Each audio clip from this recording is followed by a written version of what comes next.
الحمد لله نحمده ونستعينه ونستغفره ونؤمن به ونتوكل عليه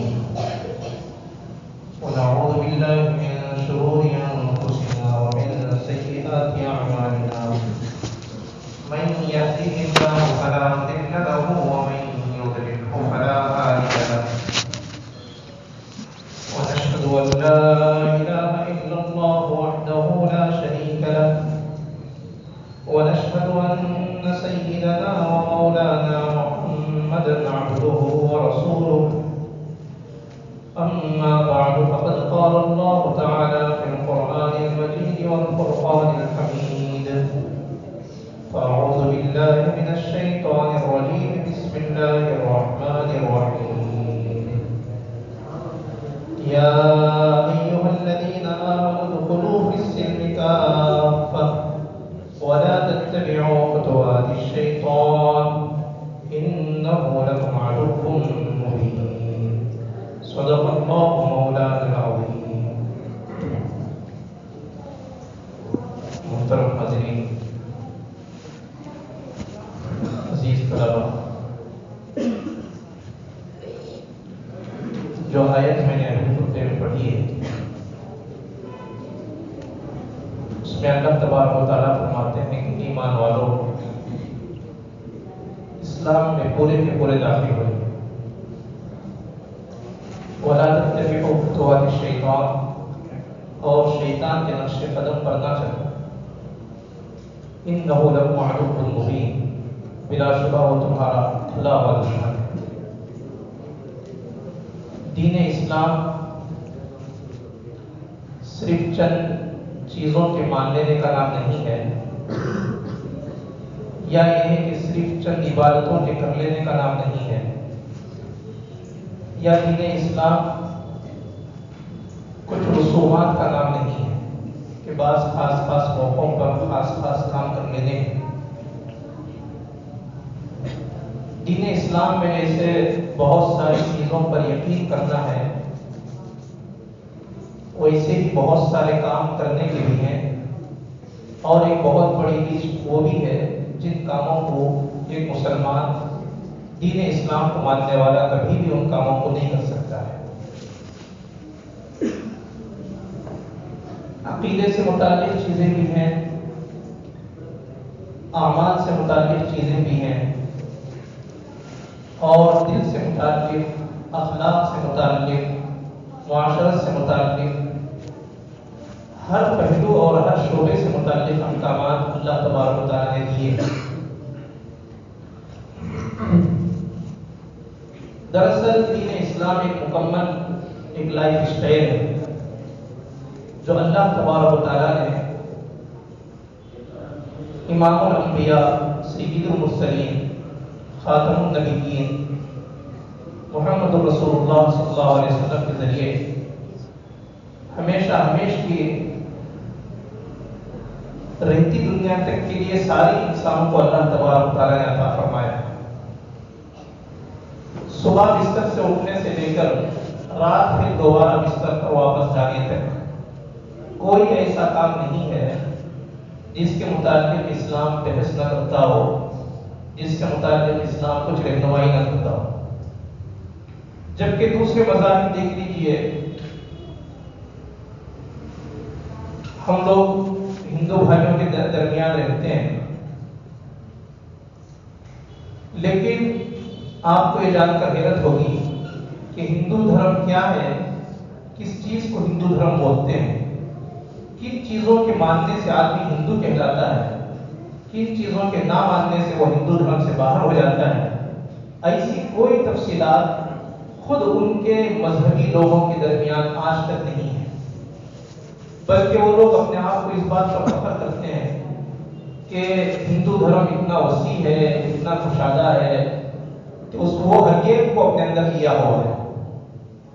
آپ اپنے آپ کو ہندو بولیں نہ بولیں، آپ جس چیز کو مانتے ہیں نہیں مانتے ہیں اس سے کوئی بحث نہیں ہے. حالانکہ آپ سوچ کے دیکھیں تو اتنی غیر معقول بات ہے. ایک اسکول میں جانے کے رولز ہوتے ہیں، آفس میں آپ اس میں آپ کام میں کسی جاب میں جمنا چاہتے ہیں تو اس کے کچھ رولس ہوتے ہیں، اس کے آپ خلاف کریں تو آپ کو آفس کی اور کمپنی سے باہر نکال دیا جائے گا، اسکول سے باہر نکال دیا جائے گا، مدرسے والے سمجھیں گے کہ ابھی ہمارا تعلیم نہیں ہے۔ لیکن یہ لوگ اس مذہب کو مانتے ہیں، اس مذہب کے بارے میں نہ ان کے پاس اندر آنے کے لیے کچھ رولس ہیں، نہ باہر جانے کا کوئی اصول ہے، اور بیچاروں نے اسے یہ سمجھ رکھا ہے کہ ہمارا مذہب بہت اچھا ہے۔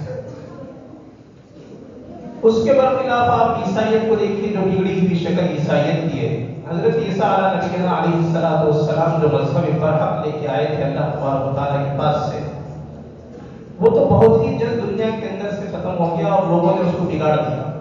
آج جو کرسچینٹی ہم کو نظر آتی ہے اور کرسچن برادری جو ہم دیکھتے ہیں، یہ حضرت عیسیٰ علیہ السلام کی اس مذہب پر نہیں ہے جو انہوں نے حضرت اللہ تبارک و تعالیٰ کی طرف سے لا کر انجیل کی شکل میں اور دوسرے طریقوں سے امت کو دیا تھا، بلکہ وہ تو بہت ہی زیادہ بدل چکا ہے۔ اور عیسائیوں نے اپنے مذہب کو، اپنے دھرم کو صرف چرچ تک محدود کر دیا ہے، اور چرچ میں بھی صرف اتوار تک محدود کر دیا ہے۔ اتوار میں ایک دن وہ عبادت کریں گے، باقی سارے دنوں سے ان کے مذہب کو کوئی لینا دینا نہیں ہے، نہ بازار سے کچھ لینا ہے، نہ کیا کھاتے ہیں آپ، کیا پیتے ہیں، کیسا رہتے ہیں، کیا کرتے ہیں، اس سے کوئی ان کو تعلق نہیں ہے۔ جبکہ میں نے جو کہا کہ اسلام ایسا نہیں ہے، بلکہ اسلام اپنی ہر چھوٹی بڑی چیز کے بارے میں بڑا حساس ہے، بڑا غیرت مند ہے۔ وہ ہر چھوٹی بڑی چیز کے بارے میں اس کی ایک اپنی آئیڈیالوجی ہے، ایک اپنا اس کا نظریہ ہے، اپنی ایک سوچ ہے، ایک اپنا اس کا وے ہے کہ وہ اس راستے پر چلنے والے ہی کو سمجھتا ہے کہ یہ مسلمان ہے، اور جو اس راستے سے ہٹتا ہے وہ سمجھتا ہے کہ یہ اب ہمارے راستے سے ہٹ رہا ہے، اور ایک مرحلہ ہٹتے ہٹتے ایسا بھی آ جاتا ہے لوگوں پر کہ اللہ حفاظت فرمائے کہ وہ پورے ہی طور پر اسلام سے باہر نکل جاتے ہیں۔ ہم لوگ چونکہ اس ملک میں رہتے ہیں تو یہاں پر مختلف دھرم کے لوگ رہتے ہیں،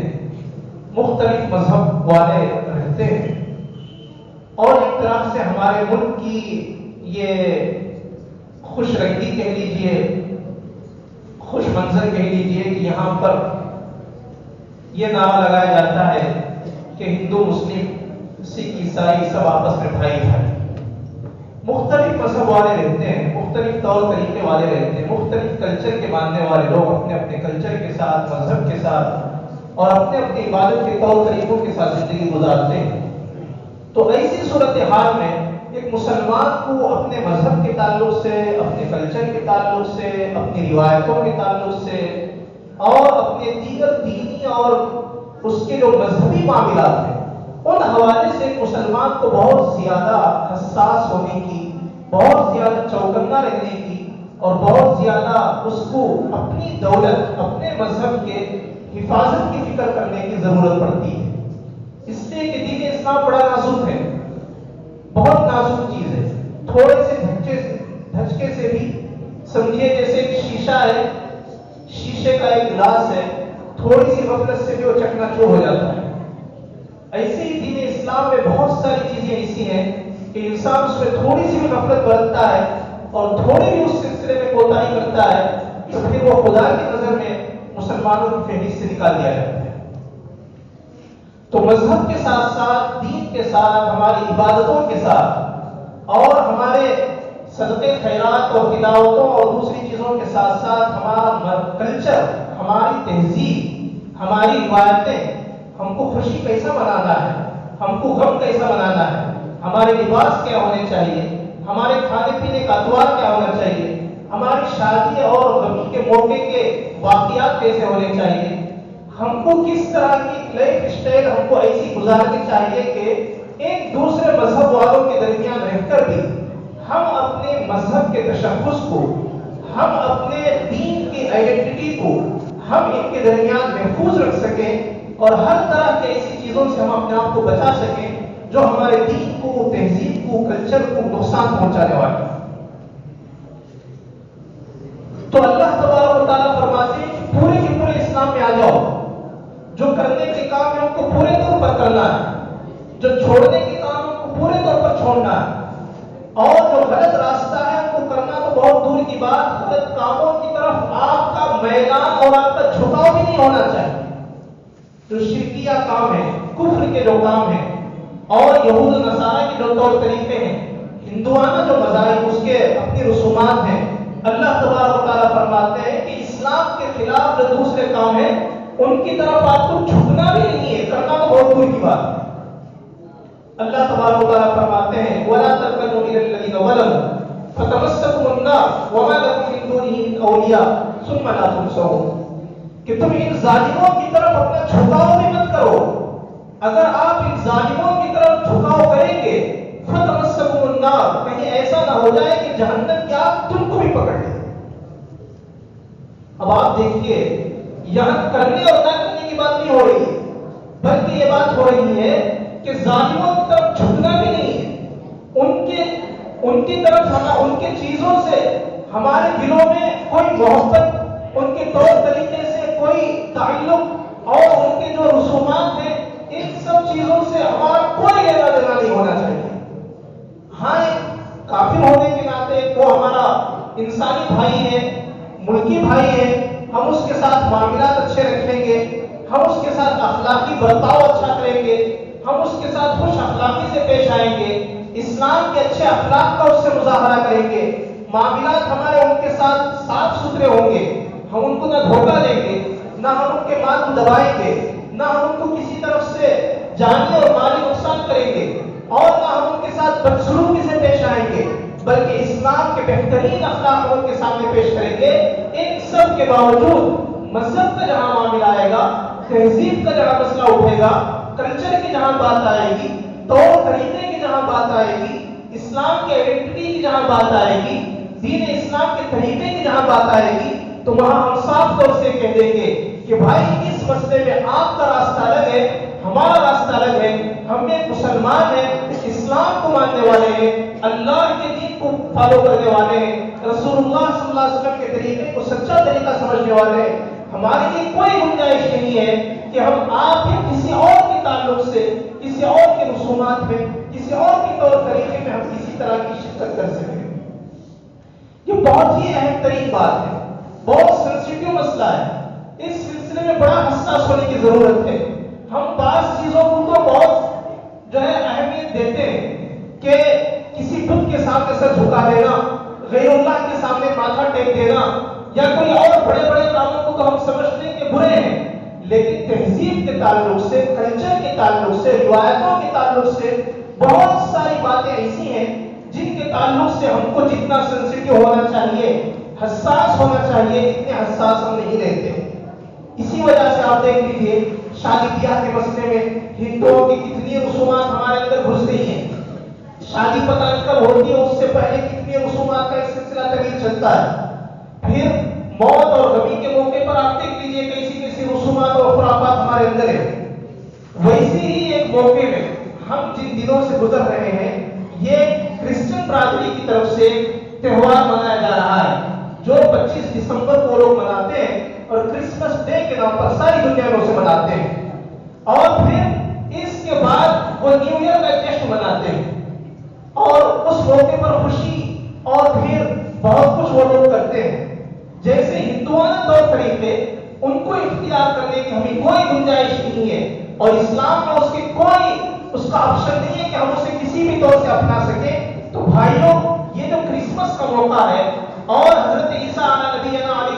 السلام کی طرف منسوب یہ جو لوگ ہیں جو حضرت عیسیٰ کو اللہ کا پیغمبر نہیں بلکہ العیاذ باللہ ثم العیاذ باللہ اللہ کا بیٹا مانتے ہیں اور خدا کے ساتھ خدائیت کو شریک کرتے ہیں، جنہوں نے حضرت عیسیٰ علیہ السلام کی ساری تعلیمات کو بگاڑ دیا ہے اور سارا اس کا ستیاناش کر دیا ہے. حضرت عیسیٰ علیہ السلام تو پیغمبر برحق ہے، وہ بنی اسرائیل کے سب سے آخری پیغمبر ہے. ہمارے نبی حضرت محمد صلی اللہ علیہ وسلم سے پہلے دنیا میں آنے والے حضرت عیسیٰ علیہ السلام ہیں. اللہ تبارک و تعالیٰ نے ان کو زندہ آسمانوں پر اٹھا لیا ہے اور ہمارے پیغمبر نے ہم کو بتایا ہے کہ قیامت کے قریب دوبارہ حضرت عیسیٰ علیہ السلام دنیا میں تشریف لائیں گے اور ملک شام میں دمشق کی جامع مسجد کے سفید مینارے کے اوپر اتریں گے. وہ ایک لمبی ہسٹری ہے. اسلام حضرت عیسیٰ علیہ السلام کے بارے میں جو عقیدے بتاتا ہے جو ان کے بارے میں ان کی تفصیلات بتاتا ہے، وہ بالکل الگ چیزیں ہیں۔ یہ لوگ جو حضرت عیسیٰ علیہ السلام کی طرف اپنے آپ کو منسوب کرتے ہیں، یہ بالکل الگ چیز ہے اور یہ سراسر جھوٹ ہے، بہتان ہے جو ان لوگوں نے حضرت عیسیٰ علیہ السلام کے اوپر گڑھا ہے۔ وہ لوگ مانتے ہیں کہ الیاذ باللہ ثم الیاذ باللہ کہ حضرت عیسیٰ علیہ السلام پیدا ہوئے 25 دسمبر کو، ان کے عقیدے کے حساب سے وہ خدا کے بیٹے ہیں، اور نیو ایئر کا جو جشن مناتے ہیں، یہ کیوں ہوا، کہاں سے شروع ہوا، بولنے والے لوگ تو بہت ساری باتیں بولتے ہیں، لیکن اس میں سے ایک بات یہ بھی کہی جاتی ہے کہ حضرت عیسیٰ علیہ السلام کی اس دن ختنہ ہوئی تھی، اس لیے یہ عیسائیوں کے مذہب کا وہ مذہبی تہوار ہے۔ بعد میں ان لوگوں نے اس کو ایک الگ رنگ دے کر ساری دنیا کے اندر اس کو پھیلا دیا۔ یہ خالص شرکیہ، خالص کفر والا کلچر، چاہے وہ نیو ایئر ہو، اگر نیو ایئر کے موقع پر جو جشن منایا جاتا ہے وہ جشن ہو، چاہے وہ کرسمس ڈے کے موقع پر جو منایا جاتا ہے وہ جشن ہو، سراسر شرک اور کفر والا کلچر ہے، سراسر بے دینی والا کلچر ہے۔ آپ کو جان کر حیرت ہوگی کہ نیو ایئر کے موقع پر جو لوگ جشن مناتے ہیں تو یہ تاریخ ہے، یہ حقیقت ہے کہ دنیا میں سب سے زیادہ اسی دن شراب پی جاتی ہے۔ اس دن جتنی شراب پی جاتی ہے نیو ایئر کے جشن کے موقع پر اور سیلیبریٹ کے موقع پر، اتنی زیادہ شراب پوری دنیا میں پورے سال میں کبھی بھی نہیں پی جاتی۔ تو 12 جیسے ہی بجتے ہیں تو 12 بجے لوگ روشنیاں کرتے ہیں اور شرابیں پیتے ہیں، مخلوط محفلیں ہوتی ہیں، زناکاری سب سے زیادہ اسی دن ہوتی ہے، شراب سب سے زیادہ اسی دن پی جاتی ہے، دنیا میں سب سے زیادہ بے حیائی اور بے شرمی کے کام اسی رات میں کیے جاتے ہیں۔ اور افسوس کی بات یہ ہے کہ ہم میں سے بہت سارے لوگ، بلکہ بات کہنا چاہیے کہ اسلامی ملک کہلانے والے لوگ ان سب چیزوں میں اتنے آگے نکل جاتے ہیں، اتنے آگے نکل جاتے ہیں کہ ان کو دیکھ کر ہم جیسے مسلمانوں کا سر شرم کے مارے جھک جاتا ہے۔ آپ کو جان کر حیرت ہوگی کہ نیو ایئر جشن کے موقع پر کہ دبئی میں سب سے زیادہ بے حیائی اور سب سے زیادہ اس جشن کے اوپر پیسہ خرچ کیا جاتا ہے اور لوٹایا جاتا ہے۔ یہ رپورٹ کے مطابق بلکہ وہ صحیح رپورٹ ہے کہ گزشتہ دبئی نے جب اس میں وہ اس جشن کو سیلیبریٹ کیا تھا تو اس وقت اس نے صرف 6 منٹ کے اندر 5 لاکھ فائر ورکس استعمال کیا اس نے، یعنی پٹاخے چھوڑے، روشنیاں کی، جس 6 منٹ کے اندر $5 ملین یا $6 ملین تقریباً انڈین کرنسی کے حساب سے 50 کروڑ روپے صرف 6 منٹ کے اندر روشنی کے لیے، پٹاخے کے لیے اور اس جشن کو منانے کے لیے دبئی نے اس کو آگ میں پھونک دیے۔ اب آپ ایک طرف دیکھیے کہ مسلمان پوری دنیا میں بالخصوص عرب ملکوں میں کس قدر پسماندگی سے، وہ معاشی اعتبار سے کس قدر پسماندہ ہے اور وہ سماج اور تعلیمی اعتبار سے کتنے پیچھے ہیں، لیکن یہ اسلامی ممالک کہلانے والے، اسلامی کنٹریز کہلانے والے، یہ لوگ اپنے مغربی آقاؤں کو خوش کرنے کے لیے اور اپنے دنیا داروں کو خوش کرنے کے لیے انہوں نے کیسی روایت انہوں نے چلا رکھی ہے، اور دین اسلام سے لوگ کتنے بیزار ہو کر مغرب کے راستے پر کتنے آگے جا چکے ہیں کہ ہم جیسے مسلمان جب یہ سوچتے ہیں تو دل درد کی وجہ سے وہ چھلنی ہو جاتا ہے اور ہمارا سر شرم کی وجہ سے جھک جاتا ہے۔ لیکن بہت سارے مسلمان ایسے بھی ہیں جو بیچارے دین کا صحیح علم نہ رکھنے کی وجہ سے، دینی معلومات صحیح طور سے ان کے پاس نہ ہونے کی وجہ سے، دنیا کی معلومات تو انہوں نے بہت حاصل کر لی، دنیا کی بہت ساری چیزیں تو انہوں نے بہت سیکھ لی، لیکن دین کے بارے میں صحیح واقفیت، دین کے بارے میں صحیح جانکاری، اللہ اور اس کے رسول کے بارے میں صحیح ان کے نالج نہ ہونے کی وجہ سے وہ لوگ بھی ان مسلمانوں کو سمجھتے ہیں کہ یہ حقیقی مسلمان ہیں اور یہ لوگ کر رہے ہیں تو ہم سب کو بھی کرنا چاہیے۔ تو بنگلور کے اس سلسلے میں کسی سے پیچھے نہیں ہے، ساری دنیا میں جشن منایا جاتا ہے اور کتنے مسلمان ہیں جو الیاذ باللہ ثم الیاذ باللہ ان سارے کلچروں میں، ان ساری جشن میں، ان سارے تہواروں کے موقع پر شریک ہوتے ہیں اور دین اسلام کے ایسے دین اسلام کے خلاف ایسے حیاسوز، بے شرمی کے، بے حیائی کے کاموں میں اپنا حصہ اس کے اندر ڈالتے ہیں۔ بلکہ ایسے موقعوں پر عیسائی برادری کو مبارکباد دیتے ہیں، حالانکہ مبارکباد دینے کا مطلب بھائی ان کا تو عقیدہ یہ ہے کہ اللہ کے یہاں بیٹا پیدا ہوا ہے، الیاذ باللہ ثم الیاذ باللہ، اللہ کے لیے اس سے بڑی گالی کبھی نہیں ہو سکتی ہے۔ اللہ تبارک و تعالیٰ زندگی میں کیے ہوئے ہر گناہ کو معاف کر سکتے ہیں، لیکن شرک ایسا بدترین گناہ ہے کہ اللہ تبارک و تعالیٰ نے کہا کہ ہرگز اس کی معافی نہیں ہو سکتی ہے۔ ان الشرک لظلم عظیم، کہ اللہ تبارک و تعالیٰ کی یہاں بدترین ظلم ہے، بدترین گناہ ہے۔ اللہ کے لیے لوگ کہتے ہیں کہ اللہ کے لیے یہاں بیٹا پیدا ہوا ہے، اور ہم مسلمانوں میں سے بہت سارے ایسے لوگ ہیں جو ان کے اس تہوار کے موقع پر ان کو مبارکباد دیتے ہیں اور ان کی خوشی میں شریک ہوتے ہیں، اور اس موقع پر بھی اپنا حصہ اس کے اندر ڈالتے ہیں۔ صرف اسی موقع پر نہیں بلکہ ہندوؤں کے بھی بہت سارے تہوار آتے ہیں، تو ہم لوگ کیا سمجھتے ہیں کہ ان تہواروں میں ہم بھی ان کو مبارکباد دیں، جیسا وہ لوگ عید کی مبارکبادی دیتے ہیں ہم بھی ان کو ان کی مبارکبادی دیں۔ بھائیوں، قطعاً اسلام کے اندر اس کی اجازت نہیں ہے۔ دین اسلام مذہب کے معاملے میں، توحید کے معاملے میں، اللہ تبارک و تعالیٰ کی وحدانیت کے معاملے میں اور اسلامی کلچر اور تہذیب کے معاملے میں بہت زیادہ حساس ہے۔ وہ ذرہ برابر اس کی گنجائش نہیں دے سکتا کہ کسی شرک یا کام کو ہم کرنے کی تو بہت دور کی بات، بلکہ ان کاموں کی طرف ہمارا جھکاؤ بھی ہو جائے، ہمارا دل اس کی طرف میلان کرنے لگے، تو بھی اللہ تبارک و تعالیٰ فرماتے ہیں وَلَا تَرْكَنُوا إِلَى الَّذِينَ ظَلَمُوا فَتَمَسَّكُمُ النَّارُ، ان ظالموں کی طرف ذرا برابر اپنا جھکاؤ مت پیدا کرو، ورنہ جہنم کی آگ تم کو بھی اپنے لپیٹ میں لے لے گی۔ اللہ کے نبی صلی اللہ علیہ وسلم فرماتے ہیں من تشبہ بقوم فہو منہم، جو کسی مذہب کے اور کسی قوم کے لوگوں کے جیسا بنے اور ان کے جیسی مشابہت اختیار کرے، ان کے جیسے طور طریقے اختیار کرے، ان کے جیسا کلچر اختیار کرے، وہ انہی میں سے اللہ کے پاس شمار ہوتا ہے۔ جو ان کے جیسا بنے اللہ کے پاس وہ انہی میں سے شمار ہوتا ہے۔ اب ان کے جیسا بننے کا مطلب یہ تو نہیں کہ جو ان کے جیسا عقیدہ رکھتا ہے، جو ان کے جیسا کفریہ مزاج رکھتا ہے، بھائی جو ان کے جیسا عقیدہ رکھتا ہے، جو ان کے دھرم کو مانتا ہے، وہ تو انہی میں سے ہے، اس کو بولنے کی کیا ضرورت ہے؟ ضرورت بولنے کی یہ ہے کہ دھرم کے معاملے میں، کلچر کے معاملے میں، تہذیب کے معاملے میں جو ان کے جیسا بنتا ہے ان کو ہم اللہ تبارک و تعالیٰ قیامت کے دن اسی قوم کے ساتھ محشور فرمائیں گے، اور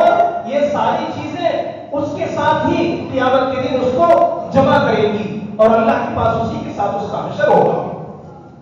اللہ تبارک و تعالیٰ قرآن مجید میں فرماتے ہیں وَلَن تَرْضَىٰ عَنكَ الْيَهُودُ وَلَا النَّصَارَىٰ حَتَّىٰ تَتَّبِعَ مِلَّتَهُمْ، کہ اے نبی یہ یہود و نصارہ، یہ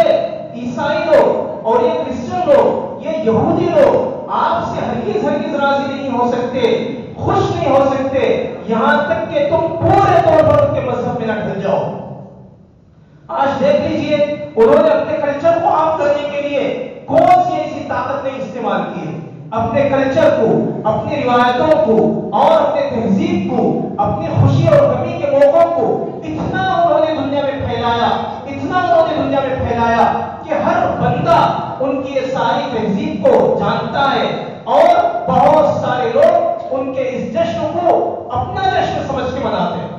حالانکہ سراسر ان کے مذہب کا جشن ہے، لیکن دنیا بھر کے لوگ اسے مناتے ہیں۔ لیکن اسلام کہتا ہے کہ چاہے کوئی بھی کچھ بھی کرے، لیکن مسلمان کو کوئی حق نہیں پہنچتا کہ وہ دین اسلام کا وہ کلمہ پڑھنے کے بعد، دین اسلام کو فالو کرنے کے بعد وہ کسی اور طرف نگاہ اٹھا کے دیکھے، کسی اور چیز کی طرف اپنا جھکاؤ اور میلان پیدا کرے، اس کی قطعاً کوئی اجازت نہیں دی جا سکتی۔ تو بات یہ ہو رہی تھی کہ ہم لوگ جو رہتے ہیں مختلف مذہب اور دھرموں کے بیچ میں رہتے ہیں، دھرم کے ماننے والے یہاں رہتے ہیں، تو بھائیوں ایسے خوشی کے، غمی کے، دسیوں موقع آتے رہتے ہیں، لیکن ہمارے مسلمان بھائی اپنے دین کی ناسمجھی کی وجہ سے، دین کی معلومات کم ہونے کی وجہ سے، اللہ رسول کے بارے میں جانکاری کم ہونے کی وجہ سے، اللہ کے ڈر ان کے دلوں میں کم ہونے کی وجہ سے ان ساری خوشیوں میں اپنا حصہ ڈالتے ہیں۔ بالخصوص وہ نوجوان جو کالجوں میں پڑھنے والے ہیں، جو اسکولوں میں پڑھنے والے ہیں، جو ایسے جدید تعلیم یافتہ لوگ ہیں، ان کا تو سابقہ ہی ایسے لوگوں سے پڑتا ہے، یہاں تو پورا ماحول اس طرف جاتا ہے، تو ایسے لوگوں کو اپنے بارے میں بہت زیادہ سوچنے کی ضرورت ہے، اور ایسے لوگوں کو اپنے ایمان کے بارے میں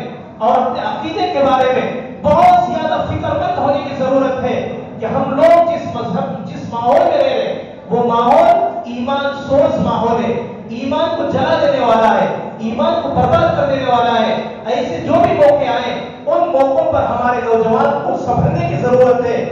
سیکھنے کی ضرورت ہے، سمجھنے کی ضرورت ہے کہ کون سے موقع ایسے ہیں جن موقعوں میں ہم اپنے جو ہے دوسرے مذہب کے بھائیوں کے ساتھ ہم شریک ہو سکتے ہیں، اور کون سے موقع ایسے ہیں جس میں ہم ان بھائیوں کے ساتھ شریک نہیں ہو سکتے۔ آپ ان کی شادی میں شریک ہوئیے، آپ ان کے گھر میں کوئی خوشی اور غمی کا موقع آئے تو ضرور شرکت کیجیے۔ رسول اللہ صلی اللہ علیہ وسلم نے نہ صرف دوستوں کے ساتھ، مسلمانوں کے ساتھ احسان کا معاملہ کیا، بلکہ کافروں کے ساتھ بھی احسان کا معاملہ کیا۔ جن دشمنان مکہ نے رسول اللہ صلی اللہ علیہ وسلم کو مکے کے اندر تکلیف پہنچا کر مکہ چھوڑنے پر مجبور کیا، جب مکے کے اندر بعد میں چلتا قحط آیا اور رسول اللہ صلی اللہ علیہ وسلم ہجرت کر کے مدینہ طیبہ آ گئے، تو ان کافروں کو جو قحط میں مر رہے تھے، رسول اللہ صلی اللہ علیہ وسلم نے ترس کھا کر ان کو ایک بہت بڑی رقم اس زمانے کی سونے کی اشرفیاں ان کو اللہ کے نبی صلی اللہ علیہ وسلم نے ان کی مدد کے لیے بھیجی، ان کے تعاون کے لیے بھیجی۔ مدینے کے اندر کوئی مسلمان بیمار ہوتا، کوئی یہودی بیمار ہوتا، کوئی ہندو بیمار ہوتا، تو بھی رسول اللہ صلی اللہ علیہ وسلم جا کے اس کی عیادت کرتے، اس کی بیمار پرسی کرتے، اس کے غم میں شریک ہوتے، اس کے دکھ میں شریک ہوتے۔ تو بھائیوں، غمی اور خوشی میں شریک ہونے کے موقع الگ ہیں، لیکن جہاں بات پیدا ہوتی ہے اسلام کی، جہاں بات پیدا ہو جاتی ہے مذہب کی، جہاں بات پیدا ہو جاتی ہے دین اور دھرم کی، تو وہاں اسلام ہرگز اس کی اجازت نہیں دیتا کہ ہم کسی اور کے معاملے میں کوئی حصہ پیدا کریں اور ان کی طرف ہم کوئی اپنا جھکاؤ پیدا کریں۔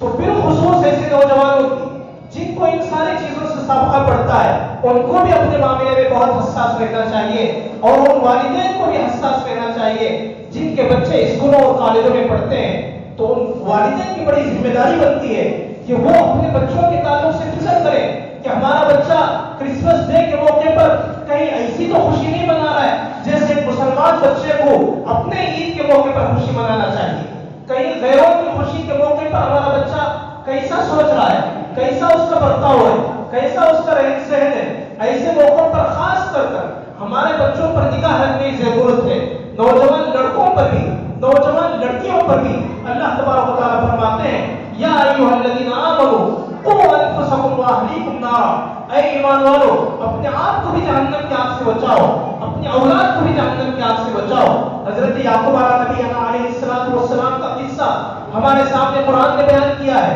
وَوَصَّىٰ بِهَا إِبْرَاهِيمُ بَنِيهِ وَيَعْقُوبُ، کہ اللہ کے نبی صلی اللہ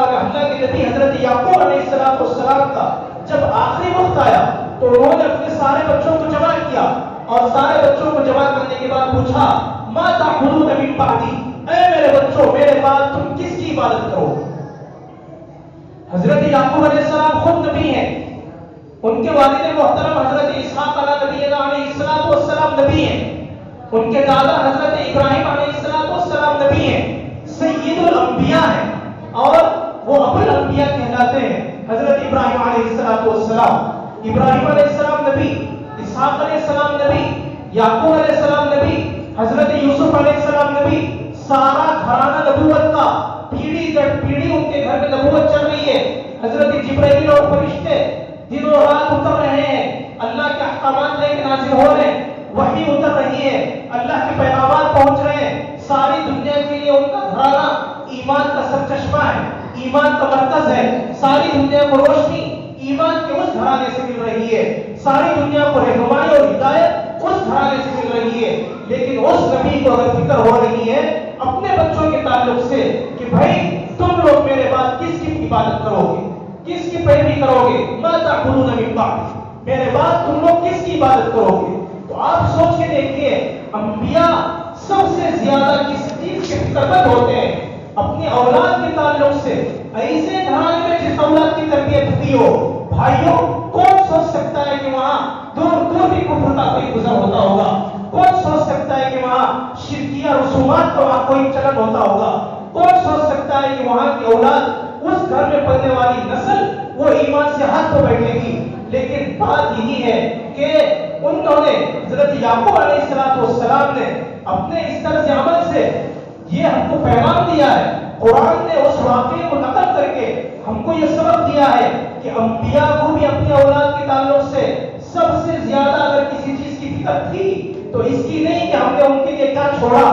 ہم نے ان کے لیے کیا بنایا، کتنی پراپرٹی جمع کی، ان کو ہم نے کیا کیا پڑھ لکھ کے کیا کیا بنایا۔ ٹھیک ہے یہ سارے بچوں کے حقوق ہیں، بچوں کو پڑھانا بھی ہے، ان کو بنانا بھی ہے، ان کے لیے جمانا بھی ہے، کمانا بھی ہے، لیکن فکر اس بات کی ہونی چاہیے کہ ما تعبدون من بعدی، میرے بعد تم کس راستے پہ چلو گے۔ اور فکر ایسی ہی ہوگی کہ ہر موقع پر، ہر مرحلے پر ہر انسان اپنے اپنے گھر والوں کے تعلق سے سوچے۔ رسول اللہ صلی اللہ علیہ وسلم فرماتے ہیں کلکم راع وکلکم مسئول عن رعیتہ، تم میں سے ہر بندہ ذمہ دار ہے اور ہر ایک کو اپنے ماتحتوں کے بارے میں پوچھا جائے گا، کھانا دیا کہ نہیں دیا، کپڑا دیا کہ نہیں دیا، رہنے کے لیے مکان دیا کہ نہیں دیا، یہ سب چیزیں تو بعد میں پوچھی جائیں گی۔ پہلے یہ پوچھا جائے گا کہ تم نے ان کے ایمان کی بھی فکر کی تھی کہ نہیں کی تھی، تمہاری اولاد نماز چھوڑ چھوڑ کے سوتی تھی، اس کی بھی تم کو کبھی فکر ہوتی تھی کہ نہیں ہوتی تھی۔ اسکول کو اٹھنے کے لیے اگر 10 منٹ لیٹ ہو گئے تو ماں بھی پریشان، باپ بھی پریشان، ارے 10 منٹ آگے ہو نکل گئے، ارے آج تو اسکول کی بس نکل جائے گی، ارے فوراً اٹھو، جلدی اٹھو، تیاری کرو۔ یہ جتنی فکر ہوتی ہے، کیا فجر کی نماز کی اتنی فکر ہوتی ہے؟ کیا ٹیوشن کی جتنی فکر ہوتی ہے؟ کیا ظہر اثر کی نماز کی اتنی فکر ہوتی ہے؟ کیا دوسرے چیزوں کی جتنی فکر ہوتی ہے اتنی فکر ان کے مکتب کی ہوتی ہے، ان کے عقیدوں کی ہوتی ہے؟ ہمارے بچے جن اسکولوں میں جاتے ہیں، جن تعلیم گاہوں میں جاتے ہیں، خود ہم لوگ جس کلچر میں رہتے ہیں، ایمان کا مخالف ہوائیں چلنے والا کلچر، ایمان کو جلا کے غارت کر دینے والا کلچر، بے حیائی کا کلچر، فحاشی کا کلچر، عریانیت کا کلچر، شراب نوشی کا کلچر، کفر اور شرک کا کلچر، ہمارے بچے کو سردی لگ جائے، سردی کے موسم میں سردی سے بچاؤ کا سامان کی تو فکر ہے، گرمی ہو جائے تو گرمی کے کپڑوں کی تو فکر ہے، ٹھنڈی کے موسم میں الگ اس کے لحاظ ہو رہا ہے،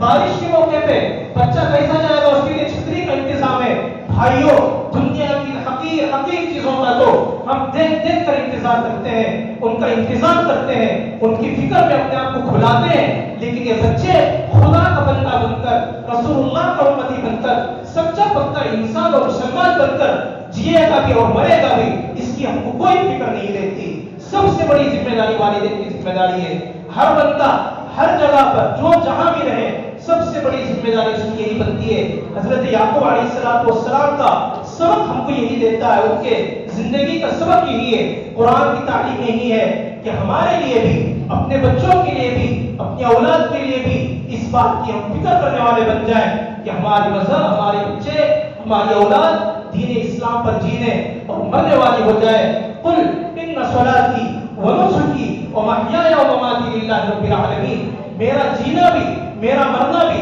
میری نماز بھی، میرا روزہ بھی، ہر چیز اللہ کے لیے ہے جو رب العالمین ہے اور سارے جہانوں کا پروردگار ہے۔ تو یہ ہماری ذمہ داری ہے۔ ایسے موقع بار بار آتے رہتے ہیں، ایسے جشن، ایسے تہوار اور ایسی ہوائیں بار بار چلتی رہتی ہیں، ہم لوگوں کو چوکنا ہونا چاہیے، نوجوانوں کو سمجھانا چاہیے اور اپنی اپنی جگہ پر جہاں بھی ہم رہتے ہیں وہاں اویئرنیس پیدا کرنا چاہیے۔ بھائیوں، ایسے موقع پر اپنے آپ کو بچاؤ، اپنے آپ کو سنبھالو، اپنے آپ کو ایمان سے وابستہ رکھو، اپنے آپ کو دین سے جوڑے رکھو، ورنہ یہ کلچر والی چیزیں یہ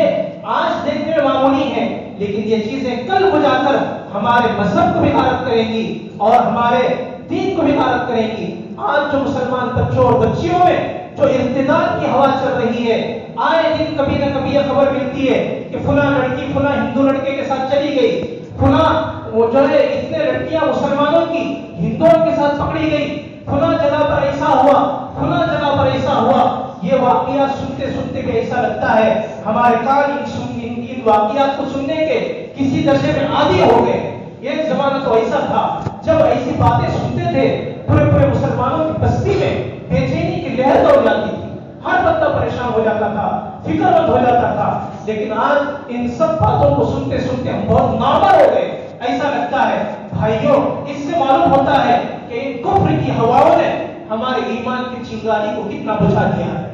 ہمارے ایمان کی حرارت کو کتنا کم کر دیا ہے کہ ہم ان ساری چیزوں کو سننے اور دیکھنے کے باوجود بہت نارمل زندگی گزارتے ہیں۔ تو میں بتا رہا تھا یہ سارے جو واقعات ہوتے ہیں ارتداد کے، یہ کیوں ہوتے ہیں؟ اسی لیے ہوتے ہیں کہ پہلے غیروں کی تہذیب، ان کا کلچر، ان کا طور و طریقہ، کھانے میں، پینے میں، رہن سہن میں، ساری چیزوں میں ان کا کلچر، ان کی چیزیں اچھی لگتی ہیں، اور دھیرے دھیرے انسان اسلام سے ایک ایک چیز کر کے نکلتے پورے طور پر ان کے رنگ میں رنگ جاتا ہے، اور اللہ کی یہ بات سچی ہو جاتی ہے، وَلَن تَرْضَىٰ عَنكَ الْيَهُودُ وَالنَّصَارَىٰ حَتَّىٰ تَتَّبِعَ مِلَّتَهُمْ۔ یہ یہود و نصارہ آپ کو تو اپنے رنگ میں پورے طور پر رنگ کر ہی تم لیں گے۔ تو اس سلسلے میں ہم لوگوں کو چوکنا ہونے کی ضرورت ہے، اور اپنے گھروں کی فکر کرنے کی، اپنے نوجوانوں کی فکر کرنے کی ضرورت ہے۔ دعا کریں کہ اللہ تبارک و تعالیٰ ان کہی ہوئی باتوں پر غور و فکر کی ہمیں توفیق نصیب فرمائے، ہمارے اور ہماری نسلوں کی ایمان کی سلامتی کے فیصلے فرمائے، اس بے حیائی کے دور میں حیا والی چادر ہم کو نصیب فرمائے، اس بے ایمانی کے دور میں ایمان والی چنگاری ہمارے دلوں میں اللہ تبارک و تعالیٰ اس کو مزید بڑھاوا دے، اور ایمانی حرارت ہمارے دلوں میں پیدا فرمائے۔ آمین وآخر دعوانا